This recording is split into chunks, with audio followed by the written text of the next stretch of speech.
Hi guys, आज हम बात करते हैं इनर जॉइन के बारे में। और इनर जॉइन और इको जॉइन एक ही बात होती है, जैसे हम पहले डिस्कस कर चुके थे। लेकिन दोबारा मैं आपको बता दूं कि इनर जॉइन जो काम करता है वही इको जॉइन भी करता है। बेसिकली लिखने का तरीका डिफरेंट है, बाकी काम दोनों का एक ही तरह का है। Alternatively you can call them equi join, और या फिर इको जॉइन उसको कह लें या इनर जॉइन कह लें, तो एक ही बात है। करके देखते हैं। एक छोटा सा एग्जांपल देखें। मैं अगर आपको बता दूं कि दो टेबल्स हैं हमारे पास, एक एम्प्लॉयज़ का टेबल है, इसको रन करके चेक करते हैं। ठीक है, ये एक टेबल है एम्प्लॉयज़ का जिसमें हमारे पास डिपार्टमेंट की आईडी मौजूद है। दिस इज़ द फॉरेन की ऑफ डिपार्टमेंट्स टेबल। और इसको इको ज्वाइन करते हैं हम डिपार्टमेंट्स टेबल के साथ।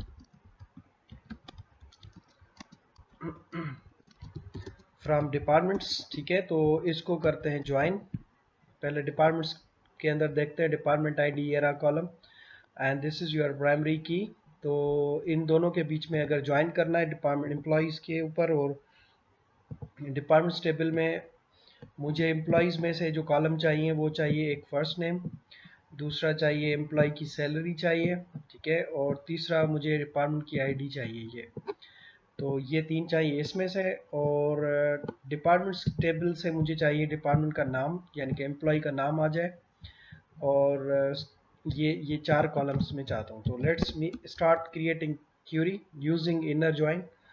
तो इसके लिए आप लिखेंगे select first underscore name, comma, दूसरा कॉलम चाहिए था सैलरी, तो ये सैलरी। तीसरा कॉलम चाहिए था मुझे डिपार्टमेंट आईडी, लेकिन एम्प्लॉयज़ टेबल से तो मैं लिखूंगा ई डॉट डिपार्टमेंट आईडी, ठीक है। और दूसरा मुझे चाहिए था डिपार्टमेंट का नाम, तो मैं लिखूंगा D dot department underscore name.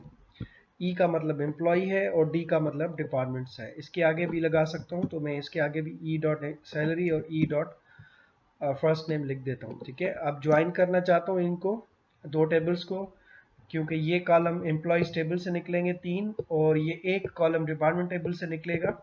तो इनको ज्वाइन करने के लिए मैंने लिखा फ्रॉम एम्प्लॉयज़ ई, और उसके बाद मैंने लिखा इनर ज्वाइन, ठीक है। इनर ज्वाइन लिखने के बाद आपने लिखा डिपार्टमेंट्स डी। उसके बाद कंडीशन बताएंगे आप, ठीक है। कंडीशन आप बताते हैं ऑन क्लास के अंदर। ये ज्वाइनिंग का तरीका बता रहा हूँ इनर ज्वाइन में। इनर ज्वाइन लिखने के बाद इसको मैं कैप्स में लिखता हूँ ताकि आपको क्लियरली समझ आए कि ये ओरेकल के कीवर्ड्स हैं या एसक्यूएल के। तो इनर ज्वाइन लिखा, उसके बाद ये एम्प्लॉयज़ और डिपार्टमेंट्स के बीच में इनर ज्वाइन होगा। ऑन के अंदर कंडीशन बताएंगे कि ये ज्वाइन जो करना है ये प्राइमरी की और फॉरेन की के ऊपर करना है। तो लिखेंगे ई डॉट डिपार्टमेंट आईडी, यानी कि एम्प्लॉयज़ का जो है डिपार्टमेंट आईडी वो बराबर हो जाए इक्वल ऑपरेटर के through D dot department ID के, ठीक है। तो इसको आप रन करें, तो आपके पास ये देखें एम्प्लॉयज़ टेबल और डिपार्टमेंट्स टेबल आपस में ज्वाइन हो गई हैं। और टोटल नंबर ऑफ रोज़ अगर हम इसको 200 करके चलाएं तो लेट्स सी कितने रोज़ रिटर्न हुए। So we got 106 rows, total 106 employees हैं। और हर एम्प्लॉय का नाम देखें, फर्स्ट नेम, उनकी सैलरीज, डिपार्टमेंट की आईडी उनकी, और उनका नाम डिपार्टमेंट का उनके सामने लिखा हुआ नज़र आ रहा है। तो ये तरीका है इनर ज्वाइन लगाने का। सिंपल, दोबारा रिपीट करता हूँ। फर्स्ट नेम कॉलम देखा, सैलरी कॉलम देखा, डिपार्टमेंट आईडी कॉलम देखा, डिपार्टमेंट का नाम देखा। अच्छा, डिपार्टमेंट की आईडी डिपार्टमेंट से भी देखना चाहते हैं अगर, तो D dot department underscore ID करते हैं। तो ये जो E dot department ID employee से आएगा कॉलम, और D dot department ID department से आएगा कॉलम, ठीक है। तो है तो दोनों डिपार्टमेंट आईडी, लेकिन ये फॉरेन की है और ये प्राइमरी की है।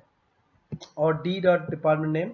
उसके बाद from employees E, inner join कर रहा है डिपार्टमेंट डी के साथ। कंडीशन क्या है? कंडीशन है कि डिपार्टमेंट की प्राइमरी की आईडी डिपार्टमेंट की जो है वो प्राइमरी की एम्प्लॉयज़ में, और डिपार्टमेंट आईडी जो फॉरेन की है डिपार्टमेंट टेबल में, सॉरी डिपार्टमेंट टेबल में जो प्राइमरी की है, और जो एम्प्लॉयज़ टेबल में जो फॉरेन की है, उनको आपस में इक्वल ऑपरेटर के थ्रू आपने ज्वाइन किया है। और ये इनर ज्वाइन है।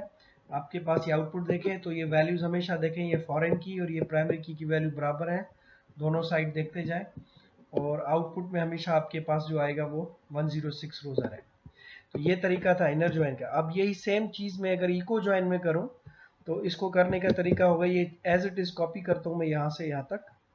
तो let's copy this and paste it here. ये सेम चीज़ ही लिख रहा हूँ, कुछ भी चेंज नहीं किया मैंने। फ्रॉम क्लास के अंदर हमने जो इनर ज्वाइन लिखा था, अब इनर ज्वाइन लिखने की जरूरत नहीं है इको के थ्रू। इको ज्वाइन अगर आप कर रहे हो तो आप सिंपली बस कॉमा लगा दें, ठीक है। उसके बाद ऑन क्लास के अंदर आपने ये चीज़ लिखी है यहाँ पे, ऑन के अंदर ये ऑन क्लास कहलाता है। ऑन क्लास की जगह यहाँ पे आप वेयर क्लास में ये चीज़ लिखेंगे, ठीक है। फर्क देखें क्या था, ये आपने, इसको मैं कैप्स में कर रहा हूँ, ये जो नेम थे, फर्क इतना सा था कि इनर ज्वाइन में आपने फ्रॉम के अंदर इनर ज्वाइन परफॉर्म किया था, फ्रॉम कीवर्ड के अंदर, ठीक है, फ्रॉम क्लास के अंदर। और ऑन क्लास के अंदर आपने आईडीज को कंपेयर कराया था इक्वल ऑपरेटर के थ्रू। ये नया तरीका है, this is the new way of joining two tables SQL का ओरेकल के अंदर, और ये ही यूज करें आप, ये बेहतर है क्योंकि ये जो तरीका है इको ज्वाइन वाला, this is the old way of doing it, ठीक है। तो ये पुराना है, अब जो यूज होता है वो ये न्यू मेथड यूज होता है। तो प्रेफरेबल ये है कि आप नया यूज करें, ये वाला ज्वाइन, ठीक है। लेकिन अगर आप ये भी ज्वाइन यूज करते हो तो कोई एरर नहीं आएगा, you can use it also. अच्छा, इसके लिए फिर आपके पास ये सेम तरीका था, यही ज्वाइन जो आपने लिखा E dot department I D equals to D dot department I D, बस इसको उठाया, ऑन की जगह आपने वेयर में रखा है, तो ये इको ज्वाइन कहला रहा है यहाँ पे, ठीक है। असल में तो वो भी इको ज्वाइन ही है, लेकिन उसका नाम चेंज करके इन्होंने इसको कहा है इनर ज्वाइन, ठीक है। तो ये इनर ज्वाइन है ये।